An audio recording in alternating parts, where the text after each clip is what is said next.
In this video, we will talk about how to write the outcomes and results section or part of your dissertation, thesis, or a research report such as an article.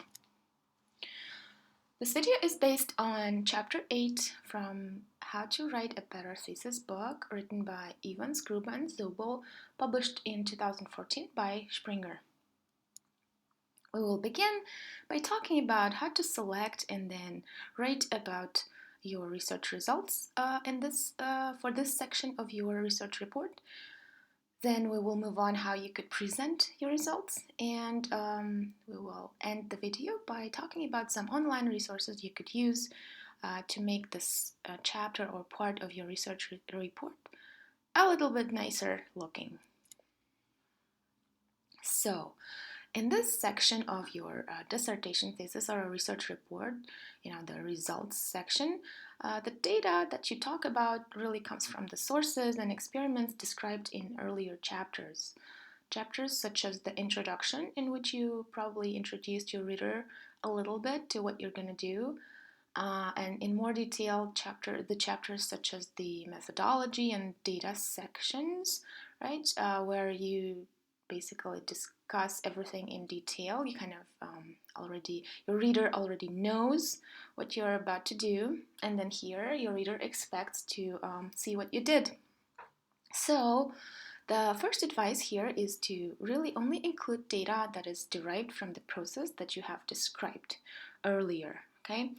So by this time, perhaps you did a ton of work. You have explored your hypothesis. You have built your hypothesis. If you were using a more qualitative approach, you have analyzed a lot of data, and maybe you have tracked down a lot of, spin-off ideas or mini hypotheses or, additional avenues that your data suggested, right? However, and all of that work could be and is probably super valuable. However, that doesn't mean that you should include all of it into this section, okay? If really you want to include things that you promised in the introduction, methodology, and data sections, okay? Your reader must understand where your data comes from. Your results section should be aligned with everything else in your research report, with the title, with what you have in the intro, with the lit review, with the methodology and data sections, right?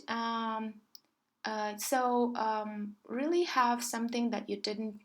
The only really way to offer here something that you didn't promise before would be to really rewrite everything up to here, right? If your data told you learned from the data something which really requires to change your direction, to change the way you did things and what you did, then you really have no option but to rewrite everything, the intro, change the title, change the research questions, change everything. That happens very rarely. Really just make sure that you are delivering here the research that you promised, that were kind of derived from what you promised in the earlier chapters, and be sure to describe the data fully. So the next piece of advice is because you are very likely to select from the ton of work that you did, you have to have clear criteria for inclusion or exclusion of data and results. All right. This criteria, they should be independent of the data, of what the data shows. So you really cannot only present or discuss data or results that confirm your hypothesis, right? Or align with your beliefs or positionality. So you have to either present everything, or if possible, or if you have to select, a certain part of the data, you have to have clear criteria for selecting the data, and also you have to communicate those criteria to your reader. That is very important for research replicability, and it's an important part of research ethics. The next piece of advice is to make sure you have used the right kind of analysis mechanisms for your data. So basically, be sure that this is really about making sure that you are implementing your methodology appropriately. Okay, so depending on your data, depending on your research question, choose the way you implement your research method you discussed earlier in an earlier chapter in the best possible way, right? For example, if you're doing a regression and then your data kind of yields into using fixed effects, be sure to use them. Or like with qualitative data, if you collected some interview data and you really need to maybe collect an additional survey. Well, do all you need to implement your original, methodology to the best possible, to the highest possible standard. Okay. Another piece of advice that the authors of the How to Write a Better Thesis give is to understand your variables very well. I would say for a quantitative researcher, that is probably a bit of an overly obvious advice. However, for beginner researchers, I think it's useful to, at this point, double check whether your analysis contains all the variables you need and whether you interpret your variables correctly. Okay. The next piece of advice is to build a clear argument from data to knowledge. Okay, so basically now kind of tell a story, help the reader learn from your data. Okay, here's the ton of data, but there should be a bridge from just kind of raw data and raw analytic results to what does this tell us as readers? What is the story? What's going on? What bit of knowledge does your research report contribute to this world? Okay, so as you build this argument, be aware that your interpretation of the findings may lead you, back to the data collection process, right? Maybe while you are analyzing what you have and building your discussion of what it makes, what kind of sense it makes, then you may be you might need really you might be finding yourself in a situation like, hey, I actually need to collect more data, okay, or I need to reanalyze that part of my data, or I need to reanalyze my entire data.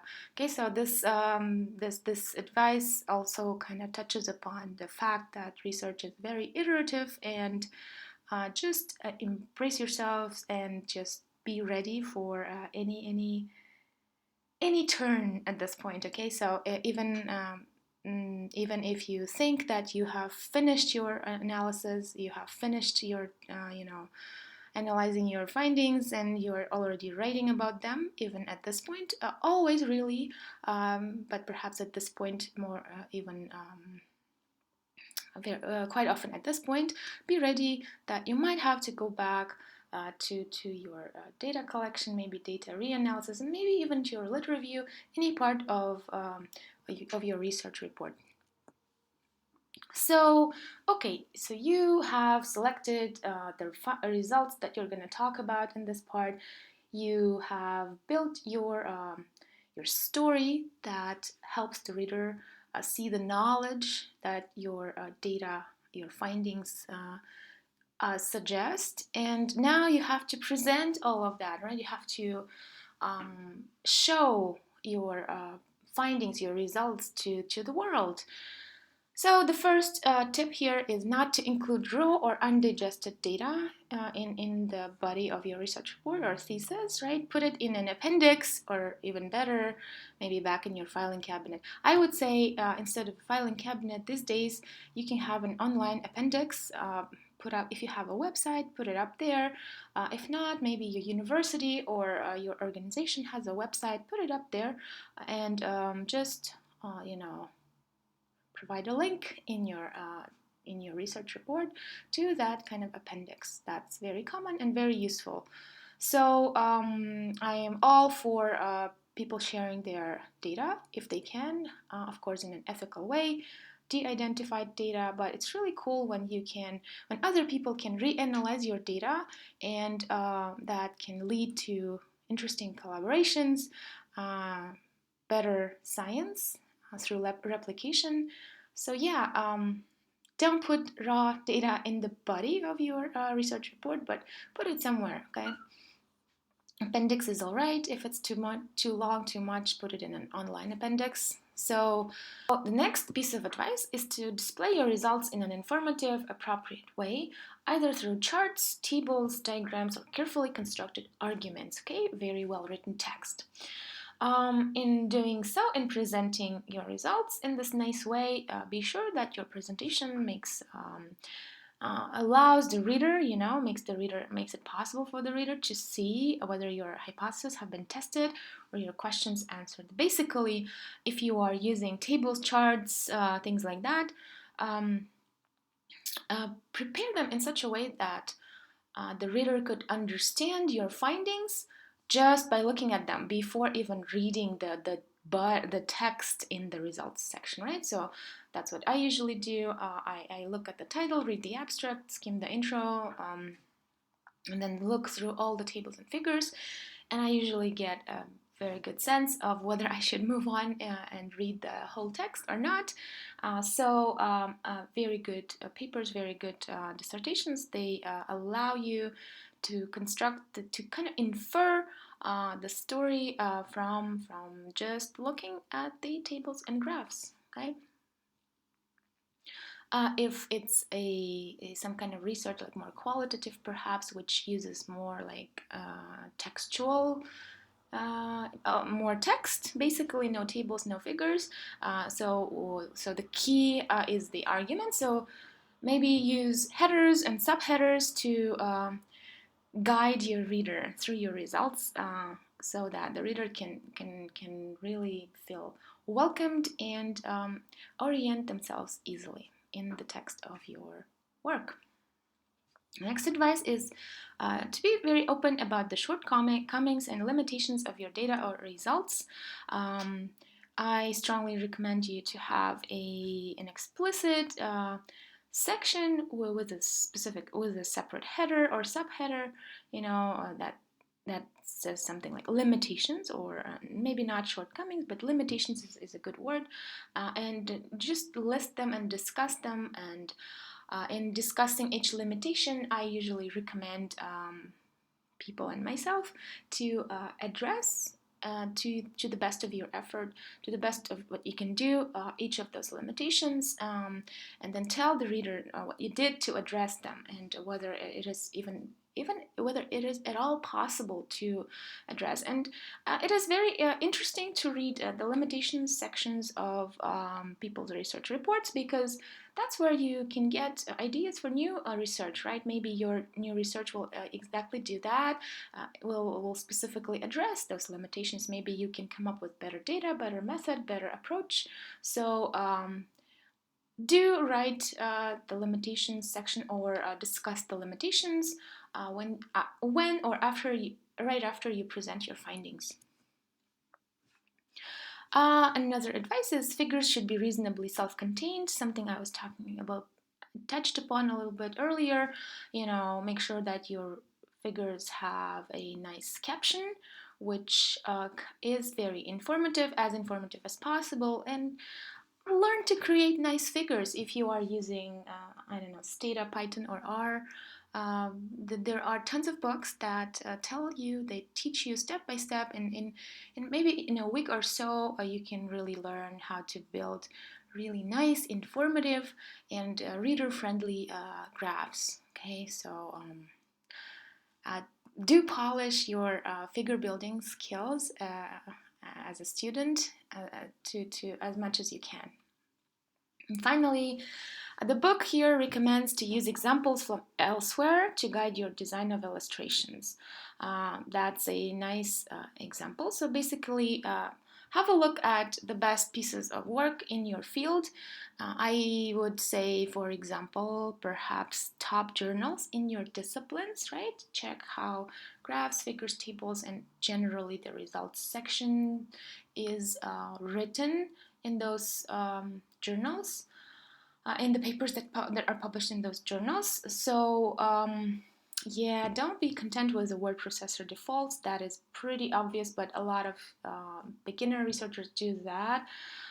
Those really polish your graphs, your tables, and use the right tool for the task, right? So there are excellent websites with examples of illustrations. There are they are out there, but I personally prefer simply building my own graphs and building my own tables. Uh, but you should know that there are websites where you can find some illustrations, but I personally think that it's I have never I have never been able to really make use of them, maybe except in actual PowerPoint presentations, right? But not in the text of my research reports.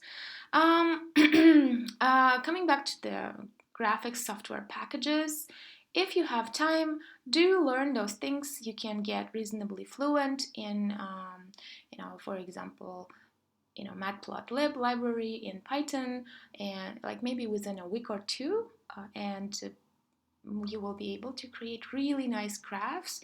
If you have software like Stata, SPSS, I'm a big Stata fan. I create graphs in Stata. Yeah, check out what's available to you. R is really nice. R creates very beautiful graphs. So there is a very low, sunk cost in invest if like maybe over like if you have a summer before you will write your dissertation or thesis, or really you don't need that much time. You probably will by focusing on a couple of graph types, you can learn to create nice graphs from your data in a very reasonable amount of time.